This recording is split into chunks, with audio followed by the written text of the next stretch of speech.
If nobody's ever watched one of these fights, describe this sport to our listeners. It is... Like, they're in the ring, fisting it out, mixing martial arts and boxing. Yeah, well, I mean, here's the thing. So, the UFC is synonymous for its octagon, but you will have promotions that utilize a boxing ring. So it really just depends on what promotion, what company you're watching. But really, I mean, if I were to describe it to somebody, it ain't ballet, but it certainly is human chess. That's funny. You know, you mix up your boxing, you mix up your wrestling, and even if so you've got a wrestler coming in for a takedown. Well, one variable he has to worry about is getting kneed in the head when he shoots in, for a double leg. Is this a thing that goes from city to city?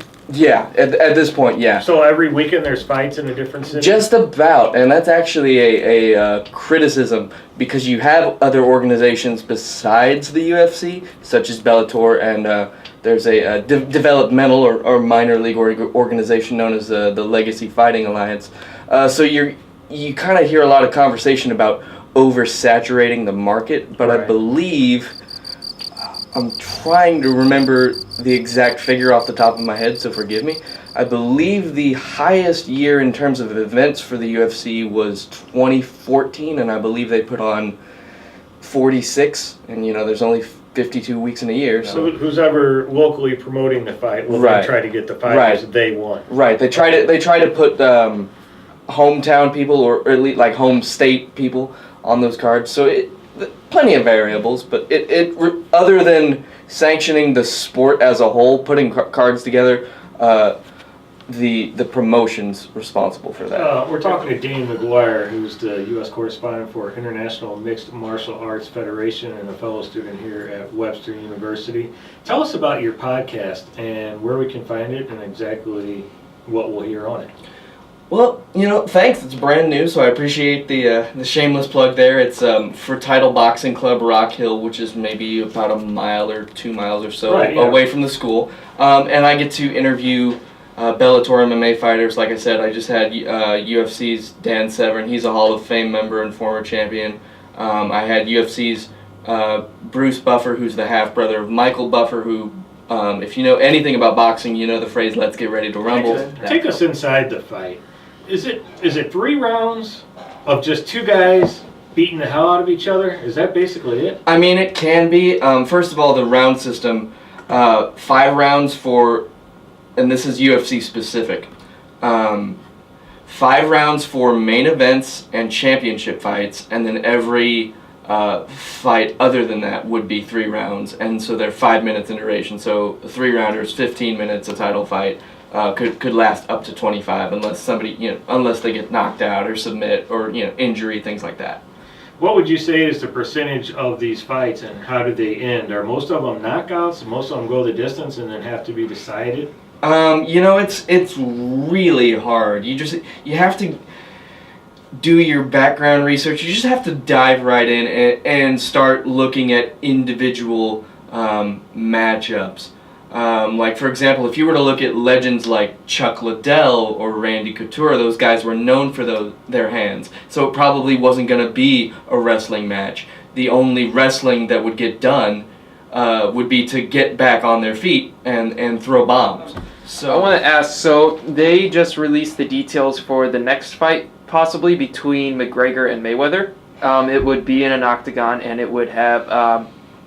it was edited MMA rules where it was like they took out some stuff that normally isn't in a normal MMA fight. Took out some kicks, took out some takedowns, limited things allowed in the clinch or in boxing that's known as dirty boxing. Yeah. And some other things, yeah. Yeah. So with the McGregor Mayweather fight originally, when they were in the boxing ring, obviously people already knew about boxing and bringing that. And since MMA is such a fast and upcoming sport, how do you think this is going to affect it with this new fight? It's in the octagon, but they still have some restrictions on what you can do. So I think what happened with in terms of bringing it back to that modified rule set,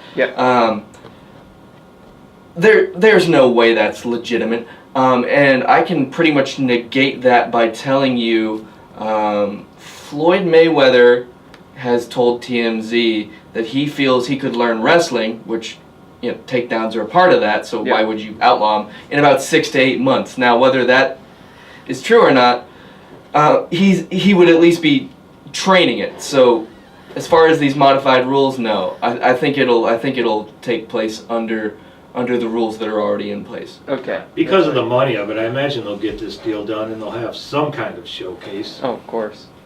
I mean, if you really want my opinion on it, my honest opinion, I think it's going to happen. It's unlikely, I admit that, but I think it's going to happen. And the reason I say that is because we didn't think the first one would happen. Right, and Floyd Mayweather, he's really got the bargaining chips in his hand. It's if he wants to do it, right? I mean, I imagine Connor McGregor would. Floyd Mayweather really picks his fights. Yeah, I think even coming over into the UFC and MMA, I still think Floyd used this phrase a lot. He's the A side, Connor's the B side. Floyd would be in control. Mm-hmm.